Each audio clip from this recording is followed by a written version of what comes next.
প্রিয় ছাত্রছাত্রী, তোমরা যারা ক্লাস 12-এর এখনও টেক্সট বই হাতে পাওনি এবং পর্ষদ থেকে তোমাদের জন্য অবশ্যই একটা পিডিএফ আকারে পাঠ্য বিষয়গুলো দিয়ে দিয়েছে, তোমরা অনেকেই হয়তো সেটা ডাউনলোড করে নিয়েছো। এখন আমি তোমাদের সিলেবাসে যে দুটো কবিতা আছে, একটা ধর্ম এবং দিগ্বিজয়ের রূপকথা, এই দুটো কবিতাকে, যেহেতু কবিতা দুটো খুব ছোট ছোট কবিতা, তাই আমি একটা ভিডিওর মধ্যেই কবিতা দুটো কভার করার চেষ্টা করছি। ঠিক আছে?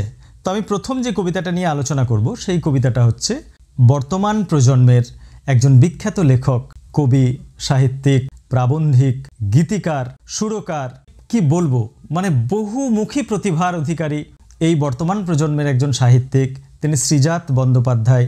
তার ধর্ম নামক কবিতাটা তোমাদের পাঠ্য। এর আগে এই কবিতাটা যে শিরোনামে তোমাদের দেওয়া হয়েছে সেটা ছিল অন্ধকার লেখাগুচ্ছ, কিন্তু পরবর্তীকালে পর্ষদ এই অন্ধকার লেখাগুচ্ছ নামটা পরিবর্তন করে এই অন্ধকার লেখাগুচ্ছ কাব্যগ্রন্থের এই 14 নম্বর কবিতাটাকে তারা নাম দিয়েছে ধর্ম। হ্যাঁ প্রিয় ছাত্রছাত্রী, আগের ভিডিওতে সেটা বলেছি এবং বিষয়বস্তু হচ্ছে যে এই যে কবিতাটার নাম ধর্ম দেওয়া হয়েছে, এটা অত্যন্ত প্রাসঙ্গিক, যুক্তিযুক্ত এবং সময় উপযোগী কবিতা। আজকে বর্তমান ভারতবর্ষে দাঁড়িয়ে বা বর্তমান বিশ্বের যদি আমরা ছবিটা দেখি, তাহলে দেখব যে শ্রীজাত বন্দ্যোপাধ্যায়ের এই কবিতাটা কোথাও যেন আমাদের মুখোশটাকে তুলে ধরে। আমাদের প্রকৃত স্বরূপ কি হওয়া উচিত, মানুষ হিসাবে মানুষের প্রকৃত সাধনা কি হওয়া উচিত, মানুষের ধর্ম কি হওয়া উচিত, সেই বিষয়ে তিনি যে চিন্তাভাবনা প্রকাশ করেছেন তা শুধু বাংলার নয়, বাংলার সীমা ছাড়িয়ে সমগ্র বিশ্বের মানুষের সাধনার কথা, অন্তরাত্মার কথা হতে পারে। আমরা ধর্ম শব্দটা যদি ব্যাখ্যা করি, যে ধর্ম শব্দের অর্থ কি, ধৃ ধাতুর সঙ্গে মন প্রত্যয় যুক্ত করে ধর্ম শব্দটি পাওয়া যায়, যার অর্থ হচ্ছে যা আমাদের ধারণ করে, যা আমাদের রক্ষা করে, যা আমাদের বহন করে, যা আমাদের টিকিয়ে রাখে, তাই ধর্ম। কবিতায় তিনি জাত পাত ধর্ম বর্ণের ঊর্ধ্বে মানবতার জয়গান গেয়েছেন। তিনি মনুষ্যত্ব বোধ জাগরণের ধর্মের কথা বলেছেন এবং এই প্রসঙ্গে তিনি যে দৃষ্টান্তগুলো দিয়েছেন তা অত্যন্ত মহামূল্যবান দৃষ্টান্ত। এর উপরে আর কিছু বলার নেই। যেমন আমি কবিতাটা পড়ছি, তোমরা যারা পিডিএফ ডাউনলোড করে নিয়েছো তারা কবিতাটা সামনে রেখে আমার কথাগুলো শোনো। আশা করি তোমরা কবিতাটা খুব সহজেই বুঝতে পারবে। হয়তো ইউটিউবে এর আগে অনেকে কবিতাটা সম্পর্কে আলোচনা করেছেন, তোমরা নিশ্চয়ই তাদের আলোচনা শুনেছো। আমার অনুরোধ রইল যে আমার আলোচনাটাও তোমরা একবার শোনো। প্রথমে তিনি বলছেন, আব্দুল করিম খাঁর ধর্ম ছিল গান। আব্দুল করিম খাঁর ধর্ম ছিল গান। কে এই আব্দুল করিম খাঁ? তোমরা নিশ্চয় জানো যে বাংলা সঙ্গীতের ধারা বা ভারতীয় সঙ্গীতের ধারা নিয়ে যদি তোমরা আলোচনা করো বা এই বিষয়টা নিয়ে যদি একটু খোঁজ খবর নাও, তাহলে দেখবে যে ভারতের যেটা মার্গ সঙ্গীত, ভারতীয় যেটা ক্লাসিক্যাল মিউজিক, ভারতীয় যে শাস্ত্রীয় সঙ্গীত, সেই শাস্ত্রীয় সঙ্গীতের একজন দিকপাল, অন্যতম খ্যাতনামা শিল্পী, কিরানা ঘরানার শিল্পী এই আব্দুল করিম খাঁ। এবং তোমরা জানো যে সঙ্গীত, ভি বালসারার মতে সঙ্গীত হলো the music is the sound of god, অর্থাৎ পৃথিবীতে সঙ্গীতের চেয়ে সুন্দর শ্রেষ্ঠ বস্তু আর কিছু নেই। পৃথিবীতে যে তিনটে বস্তুকে শ্রেষ্ঠ বলা হয়েছে, শিশু, ফুল এবং সঙ্গীত, এই তার মধ্যে সঙ্গীত অন্যতম। এই সঙ্গীতের দ্বারা সারা বিশ্ব জয় করা যায়, এই সঙ্গীতের দ্বারা মানুষের হৃদয় জয় করা যায়। এই সঙ্গীত সাধনা, এই সাধনা কিন্তু সত্য শিব সুন্দরের আরাধনা। এখানে কোনো বিরোধ নেই, এখানে কারো সঙ্গে কারো কোনো হানাহানি মারামারির ব্যাপার নেই, সেই ধর্মের কথাই বলা হয়েছে। ঠিক আছে? তাহলে আব্দুল করিম খাঁর ধর্ম ছিল গান। এরপরেই তিনি চলে গেছেন শিল্প সাহিত্যের এক বিশেষ দৃষ্টান্ত দেওয়ার পর তিনি চলে গেছেন বিজ্ঞানে। সেখানে আমাদের সকলের অতি পরিচিত ইহুদি বিজ্ঞানী আলবার্ট আইনস্টাইন, সেই আলবার্ট আইনস্টাইনের কথা বলেছেন। তোমরা নিশ্চয় জানো যে আলবার্ট আইনস্টাইন একজন ইহুদি বিজ্ঞানী। পরবর্তীকালে হিটলারের ইহুদি বিদ্বেষের কথা শুনে পরবর্তীকালে তিনি মার্কিন ধর্ম গ্রহণ করেন, মার্কিনের নাগরিকত্ব নেন এবং রিলেটিভিটি তত্ত্বের জন্য, the theory of relativity, E=mc², এই ছিল তার সূত্র। এই আবিষ্কারের জন্য 1921 সালে তিনি কিন্তু নোবেল পুরস্কার পেয়েছেন। তাহলে এই মহান বিজ্ঞানীর ধর্ম কি ছিল? এই মহান বিজ্ঞানীর ধর্ম ছিল দিগন্ত পেরোনো, অর্থাৎ এই পৃথিবীর কোনো বিষয় নয়, আকাশ ভরা সূর্য তারা, বিশ্ব ভরা প্রাণ, তাহারই মাঝখানে আমি পেয়েছি মোর স্থান। এই যে শত শত গ্রহ নক্ষত্র, মহাকাশের সঙ্গে আমাদের যে সম্পর্ক, হ্যাঁ, এই গ্রহ থেকে গ্রহান্তরে তার চিন্তাভাবনা ছড়িয়ে গেছে, সেই সব বিষয় নিয়ে তিনি গবেষণা করেছেন। তাহলে তার ধর্ম ছিল দিগন্ত পেরোনো। এখানে কারো সঙ্গে কোনো বিরোধ নেই, ঠিক আছে। আমাদের পৃথিবীর বিজ্ঞানের ইতিহাসে তিনি প্রথম সারির একজন মহান বিজ্ঞানী। এরপর দেখো তিনি নাম নিয়েছেন একজন সন্ত। আমাদের ভারতবর্ষ আধ্যাত্মিক দেশ, আধ্যাত্মিকতার জন্ম এই দেশের মাটিতে। এই দেশের মাটিতে বহু ধর্মগুরু, পণ্ডিত, বহু বিভিন্ন ধর্মের বিভিন্ন বড় বড় মহাজন, মহাজ্ঞানীর জন্ম হয়েছে। কবির তাদের অন্যতম। কবিরের জন্ম হয়েছিল বারাণসীতে। এই কবির ছিলেন একজন মুসলমান তাঁতি। তিনি সহজ সরল ভাষায়, ভোজপুরি ভাষায় তার শিষ্যদের যে উপদেশ দিতেন, সেই উপদেশগুলো কিন্তু ছোট ছোট গানের মাধ্যমে দিতেন। এগুলোকে বলা হতো দোহা, ঠিক আছে। এই কবিরের ধর্ম কি ছিল? সত্যের বয়ান, অর্থাৎ তার এই ছোট ছোট দোহাগুলোর মধ্য দিয়ে তিনি মানবতার বার্তা দিয়েছেন, মানুষের মধ্যে মনুষ্যত্ব জাগরণের কথা বলেছেন, মানুষের আত্ম উপলব্ধির কথা বলেছেন। আমি খুব ছোট্ট করে তার একটা দোহা আমি তোমাদের শোনাচ্ছি, খুব সুন্দর লাগবে, আশা করি তোমাদের ভালো লাগবে। সেটা হচ্ছে কবিরের দোহা সম্পর্কে আমার একটা কালেকশন আছে, সেখানে আমি পেয়েছি। সেখানে তিনি বলছেন, ত্যাজয় অভিমানা শিখো জ্ঞানা, ত্যাজয় অভিমানা শিখো জ্ঞানা, সতগুরু সঙ্গত तरता होए, सतगुरु संगत तरता होए, कहोई कबीर कोई बिरल हंसा, जीवते ही जो मरता होए। এই যে এটা হচ্ছে কবিরের দোহা। এছাড়া আরও তার মানুষের সাংসারিক চিন্তাভাবনা, মানুষের জীবন, ঠিক আছে, এই বিষয়েও তিনি একটা খুব সুন্দর একটা দোহা বলেছেন, সেটাও আমি তোমাদের শোনাচ্ছি। সেটা হলো, ওই সিগতি संसार में जोगार की ठाट, एक पड़ा जब गाड़ में, सरबई जाती तही बाट। এই হচ্ছে কবিরের দোহা। তো সেই কবিরের দোহার মূল উদ্দেশ্যই কিন্তু ছিল সত্যের বয়ান, অর্থাৎ সত্য শিব সুন্দরের প্রতিষ্ঠা এবং তার আরাধনায় মানুষের প্রকৃত জীবন দর্শন হওয়া উচিত। এটাই তিনি কিন্তু খুব সহজ সরল ভাষায় শিক্ষা দিয়ে গেছেন। এরপর কবি বলছেন এক জড় প্রকৃতির কথা, যে জড় প্রকৃতিকে আমরা চোখে দেখি না, কিন্তু তাকে ছাড়া আমাদের উপায় নেই, বাঁচার উপায় নেই। সে কে? বাতাস। এই বাতাসের ধর্ম শুধু না থামা কখনো, ঠিক আছে। এই বাতাস যদি থেমে যায়, তাহলে সমগ্র পৃথিবীর জীবজগতের শ্বাস প্রশ্বাস থেমে যাবে।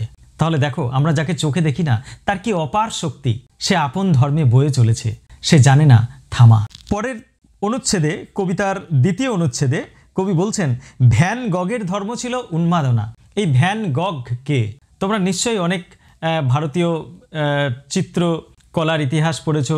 সেই ভারতীয় চিত্রকলার ইতিহাসের পাশাপাশি তোমরা পাশ্চাত্য শিল্পীদের কথাও আলোচনা করেছো বা শুনেছো তোমাদের মাস্টারমশাইয়ের মুখ থেকে। এই ভ্যান গগ ছিলেন একজন ডাচ চিত্রশিল্পী, পোস্ট ইমপ্রেশনিস্ট চিত্রশিল্পী, ঠিক আছে। নেদারল্যান্ডে তার জন্ম। এই চিত্রশিল্পীর উন্মাদনা কি ছিল? এই চিত্রশিল্পীর উন্মাদনা ছিল আঁকা, অর্থাৎ এই আঁকাটাই তার সাধনা, ঠিক আছে। সাদা ক্যানভাসের উপর তিনি রং তুলি দিয়ে ফুটিয়ে তুলতেন মানুষের জীবনের ছবি, মানুষের মূল্যবোধের ছবি, মানুষের প্রেমের ছবি। সুতরাং একজন যিনি চিত্রশিল্পী, তার সাধনা চিত্র সাধনা, যিনি সঙ্গীত শিল্পী, তার সাধনা সঙ্গীত সাধনা, এই সাধনাই তার জীবন সাধনা, তার জীবনচর্যা। এই কথাটাই কিন্তু কবি বারবার বলতে চেয়েছেন। পরের লাইনটা দেখো, কবি বলছেন, গার্সিয়া লোরকার ধর্ম কবিতার জিত। এই গার্সিয়া লোরকা কে ছিলেন? এই গার্সিয়া লোরকা ছিলেন একজন স্প্যানিশ সাহিত্যিক এবং সত্যি কথা বলা ভালো, একজন প্রতিবাদী কণ্ঠ। পৃথিবীর ইতিহাসে আমরা দেখেছি, যখন স্বৈরাচারী শাসকের বিরুদ্ধে যখন কেউ প্রতিবাদ করেছে, গলা চড়িয়েছে, তখনই স্বৈরাচারী শাসক তার গলা থামিয়ে দিয়েছে চিরতরে। হ্যাঁ, তার গলা থামিয়ে দেয়নি। সেই শিল্পীকে হয়তো হত্যা করেছে, সেই কবিকে হয়তো হত্যা করেছে, কিন্তু তার চিন্তা ভাবনাকে থামিয়ে দিতে পারেনি, তার চিন্তা ভাবনাকে মেরে ফেলতে পারেনি, যা লক্ষ লক্ষ মানুষের অন্তরে সেই মূল্যবোধকে জাগিয়েছে। তেমনই একজন কবি গার্সিয়া লোরকা, যিনি 1938 সালে 19 আগস্ট স্পেনের জাতীয়তাবাদী রক্ষী বাহিনী তাকে হত্যা করে। তাকে চিরদিনের জন্য তার কণ্ঠকে থামিয়ে দেয়। কিন্তু মাত্র 38 বছর বয়সে তিনি যে মারা গেছেন সম্ভবত 1936 সাল, মাত্র 38 বছর বয়সে তাকে এই পৃথিবী ছেড়ে চলে যেতে হয়েছে। তোমরা ভাবতে পারছো কত অপূরণীয় ক্ষতি। এবং এই প্রতিবাদী কণ্ঠকে থামিয়ে দেওয়ার কবিতা ক্লাস 11-এর প্রথম সেমিস্টারে আছে, চারণ কবি ভারভারা রাও। সেখানেও কিন্তু দক্ষিণ আফ্রিকার এক বিখ্যাত প্রতিবাদী কবির অপমৃত্যুতে কবি ভারভারা রাও এই কবিতাটা লিখেছেন। যদি এই প্রসঙ্গে তোমরা আরও জানতে চাও তাহলে আমি 2-একটা রেফারেন্স দিতে পারি। সেটা হলো, তোমরা গ্যালিলিওর নাম শুনেছো। এই মহান বিজ্ঞানীকে কিন্তু একটা অন্ধকার ঘরে বন্দি করে রাখা হয়েছিল। শুধু সত্যটা প্রকাশ করাই তার ছিল অপরাধ। কিন্তু আমরা গ্যালিলিওকে হত্যা করেছি, তার চিন্তাভাবনাকে মারতে পারিনি। পরবর্তীকালে সারা পৃথিবীর মানুষ বুঝতে পেরেছে গ্যালিলিওই ঠিক ছিল, গ্যালিলিওর ধর্মই ঠিক ছিল, প্রচলিত ধর্ম, প্রথাগত ধর্ম ভুল ছিল। ঠিক আছে, লিওনার্দো দা ভিঞ্চি তাকে পোপের ভয়ে দেশ ছাড়তে হয়েছিল। লিওনার্দো দা ভিঞ্চিকে পোপের ভয়ে দেশ ছাড়তে হয়েছিল। তোমরা মহান দার্শনিক সক্রেটিসের কথা শুনেছ। এই সক্রেটিসকে নিজে হাতে হেমলক পান করে মরতে হয়েছিল। তো প্রিয় ছাত্রছাত্রী, যারা এরকম সত্যের জন্য মারা গেছে, সত্য ধর্মকে প্রতিষ্ঠার জন্য প্রাণ দিয়েছে, এরকম ভুরি ভুরি উদাহরণ তোমরা বিশ্ব ইতিহাসে পাবে। ঠিক তেমনই একটা দৃষ্টান্ত কবি তুলে ধরেছেন। কবি গার্সিয়া লোরকার কথা বলেছেন যে লোরকাকে অপমৃত্যুতে মরতে হয়েছে। ঠিক আছে, তার একটাই কারণ, প্রতিবাদ। তাহলে তার কি ধর্ম ছিল? তার ধর্ম ছিল কবিতার জিত, অর্থাৎ কবিতার মাধ্যমে সত্যের প্রতিষ্ঠা। ঠিক আছে, তিনি কারো কাছে কখনো আপোষ করেননি অন্যায়ের সঙ্গে। তিনি সত্যকে বলতে কখনো দ্বিধা করেননি। তার কলম ছিল তলোয়ারের মতোই শক্তিধর। The pen is mightier than sword. ঠিক আছে, তাহলে তার ধর্ম কি ছিল? কবিতার জিত, অর্থাৎ কবিতার মধ্য দিয়ে সত্য শিব সুন্দরের প্রতিষ্ঠা, ন্যায় প্রতিষ্ঠা। ঠিক আছে, মানুষের মূল্যবোধ জাগরণের কথা। এরপর দেখো, কবি বলছেন একজন বিশিষ্ট রাজনীতিবিদ, দেশ নায়ক, দেশ নেতা, সারা পৃথিবীর ইতিহাসে যিনি স্মরণীয় বরণীয় হয়ে আছেন, তিনি আর কেউ নন, তিনি লেনিন। এই লেনিন ছিলেন বলশেভিক দলের অন্যতম নেতা এবং মার্ক্সবাদী কমিউনিস্ট। এই লেনিন, তার বিখ্যাত তত্ত্ব আছে, কিন্তু সাম্রাজ্যবাদ বিষয়ে তার একটা বিখ্যাত তত্ত্ব আছে, লেনিন এবং হবসন তত্ত্ব। যারা তোমরা 12-এর ইতিহাসের ছাত্র তারা নিশ্চয়ই এ বিষয়ে অবগত আছো। লেনিনের কি ধর্ম ছিল? নতুন পতাকা। নতুন পতাকা মানে তোমরা জানো যে রাশিয়ায় জারতন্ত্র কি ভয়ঙ্কর পরিস্থিতির সৃষ্টি করেছিল। মানুষ কেনাবেচা হতো, দাসতন্ত্র ছিল। ঠিক আছে, এই রাশিয়ার জারতন্ত্র অবসান ঘটিয়ে রাশিয়ার মানুষকে নতুন দিনের নতুন পতাকার তলে যিনি এনেছিলেন তিনি আর কেউ নন, তিনি লেনিন।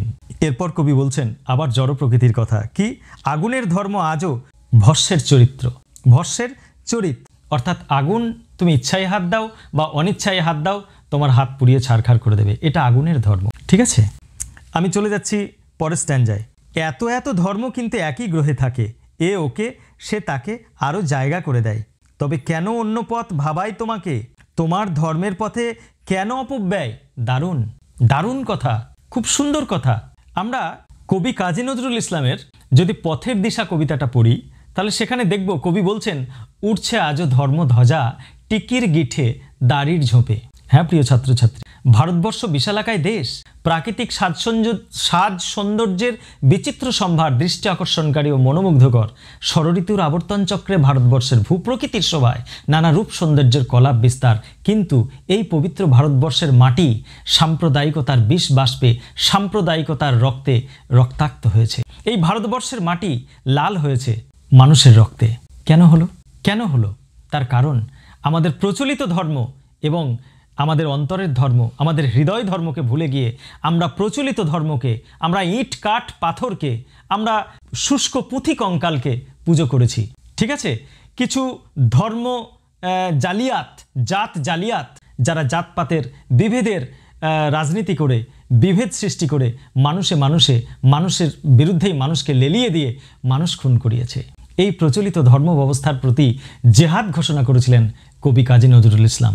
ঠিক আছে, তাই তিনি এটাও বলেছেন যে মানুষ এনেছে গ্রন্থ, গ্রন্থ আনেনি মানুষ কোনো। যাই হোক, আমি আবার কবিতার প্রসঙ্গে আসি। এখানে কবি যেটা বলতে চেয়েছেন যে এই যে ধর্মের কথাগুলো আমরা পড়লাম, জানলাম, তার সত্ত্বেও আমাদের মধ্যে ধর্ম নিয়ে এত বিভেদ কেন? আমাদের ধর্মবোধ আলাদা কেন?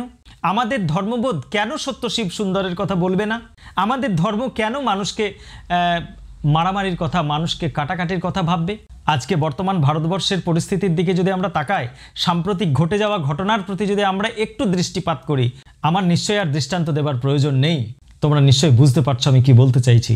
এই যে চারিদিকে যে বিশৃঙ্খল পরিস্থিতি, চারিদিকে ধর্ম নিয়ে যে ঘটনাগুলো ঘটছে, এগুলো কখনোই কাঙ্ক্ষিত নয়। তাই আজকের দিনে দাঁড়িয়ে, বর্তমান পরিস্থিতিতে দাঁড়িয়ে শ্রীজাত বন্দ্যোপাধ্যায়ের ধর্ম কবিতাটা আমাদের নতুন করে ভাবায়, আমাদের বাঁচতে শেখায়, আমাদের মনুষ্যত্ব জাগায়, মানবিকতা বোধ জাগায়। ঠিক আছে? তাই কবি বলছেন, যে তোমাকে শিখিয়েছে দখলের কথা, যেন সে ধর্মই নয়, সে প্রাতিষ্ঠানিকতা। আর এই প্রাতিষ্ঠানিক ধর্ম মানেই তা আনুষ্ঠানিক এবং মিথ্যা। যেখানে প্রাণের যোগ নেই, যেখানে মানুষের দাম নেই, যেখানে মৃত পুঁথি কঙ্কালই শেষ কথা বলে, সেই ধর্মের কোনো গুরুত্ব নেই। সেটা প্রাতিষ্ঠানিক ধর্ম। তা শুষ্ক, প্রাণহীন, যা মানুষকে ধরে রাখতে পারে না, যা মানুষের অস্তিত্বকে টিকিয়ে রাখতে পারে না, যা মানুষের অস্তিত্বকে চরম সংকটের মুখে ঠেলে দেয়, যা মানুষের প্রকৃত লক্ষ্যকে স্থির রাখতে দেয় না, তা কখনোই ধর্ম হতে পারে না।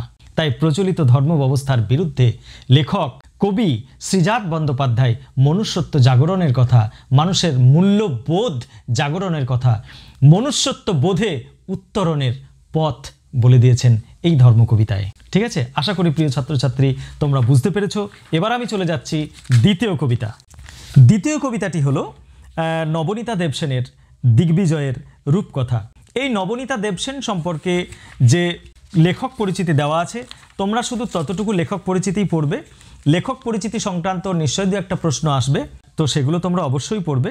এই দিগ্বিজয়ের রূপকথা কবিতাটি তোমার নবনীতা দেবসেনের শ্রেষ্ঠ কবিতা থেকে নেওয়া হয়েছে। এই নবনীতা দেবসেন সম্পর্কে আমি আর বিশেষ কোনো পরিচিতি দিচ্ছি না, তোমরা কবি পরিচিতি অংশ দেখে নেবে। আমি সংক্ষেপে শুধু বলে দিচ্ছি যে দিগ্বিজয়ের রূপকথা, তাহলে কবিতার শুরুতেই রয়েছে রূপকথা।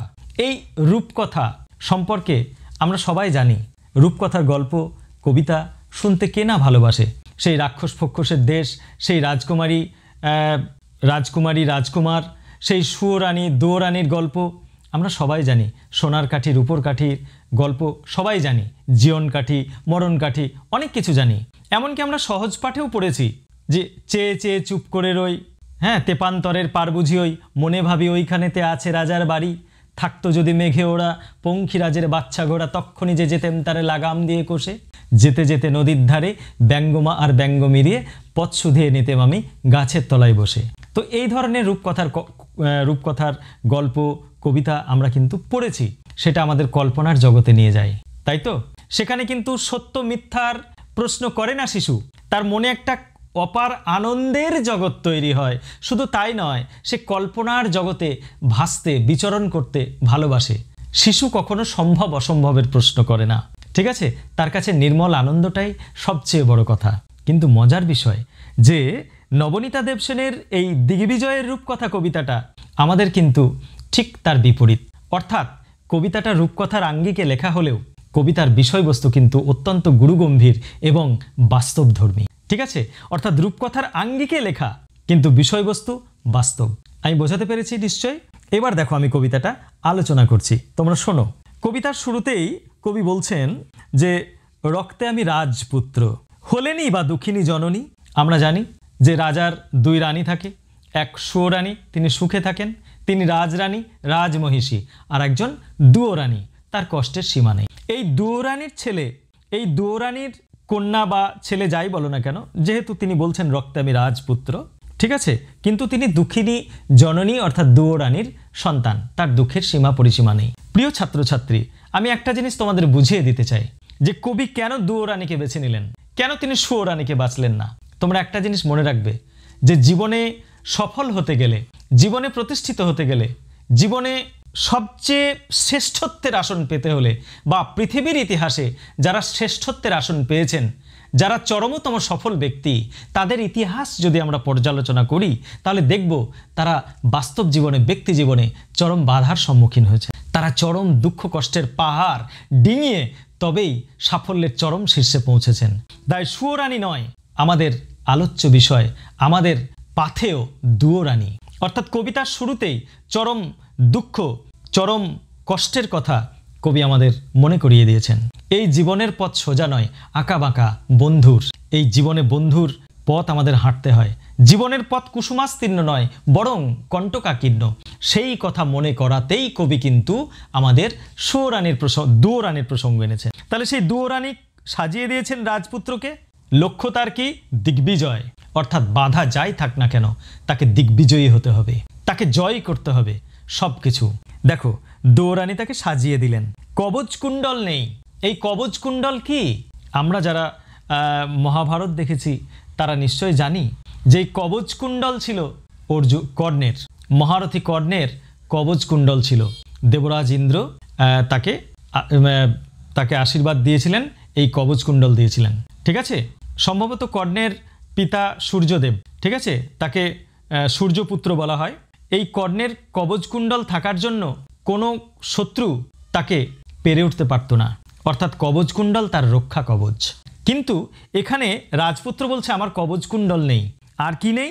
ধনুক নেই, তুনির নেই, মানে ধনুকে যে স্বর বা বাণ, সেই বাণগুলো রাখা হয় যে পাত্রে সেইটাকে বলা হয় তুনির। এটা সাধারণত পিঠে বাঁধা থাকে। এছাড়া শিরস্ত্রাণ, যা শিরকে উত্তম রূপে ত্রাণ করে, অর্থাৎ মাথাকে আমাদের রক্ষা করে, মাথার শোভা বর্ধন করে। সেটা কি? শিরস্ত্রাণ বা কিরিট বা মুকুট, তুমি যা খুশি বলতে পারো। কিছুই ছিল না, এসব কিছুই নেই। অর্থাৎ একজন প্রকৃত যোদ্ধার যা থাকার কথা, যা থাকা উচিত, কোনোটাই ছিল না। তাহলে কি ছিল? ছিল শুধু আশীর্বাদী দুটি সরঞ্জাম। তাহলে এই যে জীবন যুদ্ধে তাকে যেতে হবে, এত কঠিন কঠোর সংগ্রামের মুখোমুখি হতে হবে, কিন্তু তার কোনো কবচ কুণ্ডল নেই, তার তীর নেই, ধনুক নেই, ঠিক আছে, তুনির নেই, মাথায় শিরস্ত্রাণ নেই, কিছুই নেই। আছে শুধু দুটির আশীর্বাদী সরঞ্জাম। কি সেই আশীর্বাদী সরঞ্জাম? কবি বলছেন, এক, এই জাদু অশ্ব, মরুপথে সেই হয় উট। আমি প্রথমেই বললাম, থাকতো যদি মেঘে ওড়া, পঙ্খিরাজের বাচ্চা ঘোড়া, তক্ষণি যে যেতেম তারে লাগাম দিয়ে কষে। দেখো, এখানেও কিন্তু বলছে সেই জাদু অশ্বের কথা, সেই মায়া ঘোড়ার কথা, জাদু অশ্বের কথা। এই জাদু অশ্ব সে মরুপথে হয় উট। তোমরা নিশ্চয় জানো উটকে বলা হয় মরুভূমির জাহাজ, অর্থাৎ মরুভূমির তপ্ত বালুরাশির উপর দিয়ে একমাত্র উটই চলাচল করতে পারে স্বচ্ছন্দে, এবং দীর্ঘ পথ সে পাড়ি দিতে পারে বিনা জলে, বিনা আহারে। এই ক্ষমতাটুকু কিন্তু উটের আছে। তাই কবি বলছেন যে আমার এই দুটি সরঞ্জামের মধ্যে একটা হচ্ছে জাদু অশ্ব, মরুপথে সেই হয় উট, আকাশে পুষ্পক। তোমরা জানো পুষ্পক রথ বা পুষ্পক বিমান কার ছিল? এই পুষ্পক বিমান ছিল রাবণের দাদা কুবেরের। কিন্তু রাবণ অত্যাচারী ছিলেন, তিনি কুবেরের কাছ থেকে এই পুষ্পক রথ কেড়ে নিয়েছিলেন। এই পুষ্পক রথে চেপে ইচ্ছা মতো যেখানে খুশি যাওয়া যায়। আর সপ্তডিঙা সাজে সিন্ধু জলে, এই সপ্তডিঙার কথা তোমরা কোথায় পড়েছো বা কোথায় শুনেছো? এই সপ্তডিঙার কথা তোমরা পাবে মধ্যযুগের বিখ্যাত বণিক চাঁদ সদাগরের কাহিনীতে, অর্থাৎ মনসামঙ্গলে। সেই মনসামঙ্গলে আমরা দেখেছি যে চাঁদ সদাগর সপ্ত মধুকর ডিঙা নিয়ে বাণিজ্য যাত্রায় গেছেন, এবং সেখানে খুব সুন্দর একটা কথা আছে যে কি, সনকার আর্তনাদে চম্পক নগর কাঁদে ডুবে যায় সপ্ত মধুকর। এই সপ্ত মধুকর ডিঙা নিয়ে চাঁদ সদাগর বাণিজ্য যাত্রায় গিয়েছিলেন, কিন্তু দেবী মনসার সঙ্গে তার বিবাদের কারণে এই সপ্ত মধুকর ডিঙা ডুবে গিয়েছিল এবং চাঁদ সদাগর তার 6 পুত্রকে হারিয়েছিলেন। তাহলে কবি কি বলছেন দেখো, এই জাদু অশ্ব, থাকার মধ্যে একটা জাদু অশ্ব, যা মরুপথে উট, সেই আকাশে পুষ্পক এবং সিন্ধু জলে সপ্তডিঙা। তাহলে তুমি ভাবো, জল, স্থল, আকাশ আমাদের সর্বত্র সংগ্রামের ক্ষেত্র, অর্থাৎ জীবনের কঠিন কঠোর পরিস্থিতির প্রতীক। এই মরুভূমি, এই আকাশ, এই সিন্ধু জল সবই কিন্তু জীবনে বাধার প্রতীক। আচ্ছা, আবার তেপান্তরের পক্ষীরাজ, আমি কিন্তু তেপান্তরের পক্ষীরাজের কথা বলেছি, অর্থাৎ পক্ষীরাজ ঘোড়ার মতো সে দিগন্ত বিস্তৃত মাঠ পার হয়ে যেতে পারে। রবীন্দ্রনাথ ঠাকুরের দুরন্ত আশা কবিতায় কিন্তু বেদুইন যাযাবরদের কথা বলা হয়েছে, হ্যাঁ, যাদের পায়ের তলে বিশাল মরু দিগন্তে বিলীন হয়ে যায়। কবি নিজেও বলেছেন যে ইহার চেয়ে হতেম যদি আরব বেদুইন, চরণতলে বিশাল মরু দিগন্তে বিলীন। দেখো, তাহলে তেপান্তরে কবির কাছে কি আছে? পঙ্খিরাজ, তার নাম রেখেছি বিশ্বাস। বাহ, এই বিশ্বাস মানুষের জীবনের সবচেয়ে বড় সম্পদ। আমি করতে পারি, আমি পরিবর্তন আনতে পারি, এই যে বিশ্বাস, আত্মবিশ্বাস, এই সেলফ কনফিডেন্স, এটাই মানুষের প্রকৃত ধর্ম। Self realisation, religion is nothing but self realisation এবং সেলফ কনফিডেন্স, এটাই কিন্তু মানুষের প্রকৃত ধর্ম। যদি তোমার আত্মবিশ্বাস থাকে, যদি তোমার মধ্যে পূর্ণ বিশ্বাস থাকে তুমি এটা পারবে, তাহলে তুমি পারবে। ঠিক আছে, শুধু পূর্ণ বিশ্বাস থাকলেই হবে না, পূর্ণ বিশ্বাসের সঙ্গে সঙ্গে তোমার পূর্ণ ক্ষমতা নিয়ে সেই কর্মে ঝাঁপিয়ে পড়তে হবে। ঠিক আছে, তুমি যদি পরিণামের কথা আগেই চিন্তা করে পিছিয়ে যাও তাহলে তুমি কখনোই জীবনের লক্ষ্যে পৌঁছাতে পারবে না, এটা মাথায় রাখতে হবে। তাহলে দেখো, আমরা তাহলে এই জাদু অশ্বটা আর কেউ নয়, অশ্ব মানে ঘোড়া, তুরঙ্গম, যা তোমাকে ছুটিয়ে নিয়ে যাবে। তাহলে তোমাকে ছুটিয়ে নিয়ে যাবে কে? তোমার বিশ্বাস। তোমাকে প্রতি পদে প্রেরণা দেবে, তোমাকে প্রতি পদে বলবে যে ও আলোর পথযাত্রী, এই যে রাত্রি, এখানে থেমো না, এগিয়ে যাও, প্রসিড মোর অ্যান্ড মোর। ঠিক আছে, এই বিশ্বাস তোমাকে বলবে I have to go Miles and Miles before I sleep, তাই না? তাহলে দেখো, তাহলে এই যে এতগুলো উপমা দেওয়া হলো, যে আমার জাদু অশ্ব, মরুভূমিতে সেটা উট, আকাশে পুষ্পক, সিন্ধু জলে সপ্তডিঙা, সিন্ধু মানে সমুদ্র, ঠিক আছে, সিন্ধু জলে সপ্তডিঙা, তেপান্তরে পক্ষীরাজ, কি সেটা?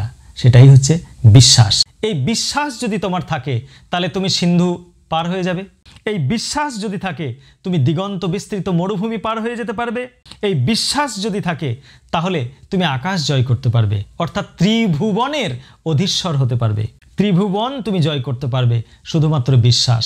ঠিক আছে, আচ্ছা, তারপর কবি বলছেন 2 নম্বর, কি? এই হৃদয়ের খাপে ভরা মন্ত্রপুত অসি, অসি মানে তলোয়ার, তরবারি। ঠিক আছে, অসি মানে তলোয়ার, তরবারি। এই তরবারি কোথায় ভরা আছে? হৃদয়ের খাপে। শানিত ইস্পাত খণ্ড, অভঙ্গুর নাম ভালোবাসা। বাহ! তাহলে এই যে জীবন যুদ্ধে জয়ী হওয়ার জন্য 2টো জিনিস দরকার, কি? এক আত্মবিশ্বাস আর এক ভালোবাসা। ঠিক আছে, পৃথিবীতে প্রেমের শক্তির চেয়ে বড় শক্তি আর কিছু নেই। পৃথিবীতে প্রেমের শক্তির চেয়ে বড় আর কিছু নেই।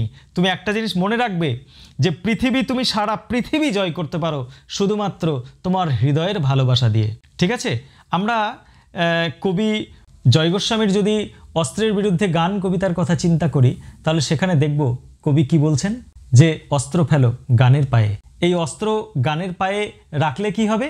গান দাঁড়াবে ঋষি বালক, মাথায় গোজা ময়ূর পালক, তোমায় নিয়ে বেড়াবে গান নদীতে দেশ গায়ে।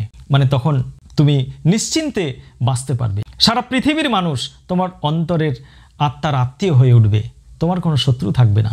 ঠিক আছে, তাহলে জীবনে চরমতম সফল হতে গেলে তোমার জীবনে বাধা যেমন প্রচুর, সেই বাধা সিন্ধু জলের বাধা, আকাশের বাধা, দিগন্ত বিস্তৃত মরুভূমির বাধা, এই সমস্ত বাধা জয় করার তোমার 2টো অস্ত্র দরকার, 1 আত্মবিশ্বাস আর 2 ভালোবাসা। এই ভালোবাসার শক্তি দিয়েই তুমি জয় করতে পারবে সমস্ত কিছু।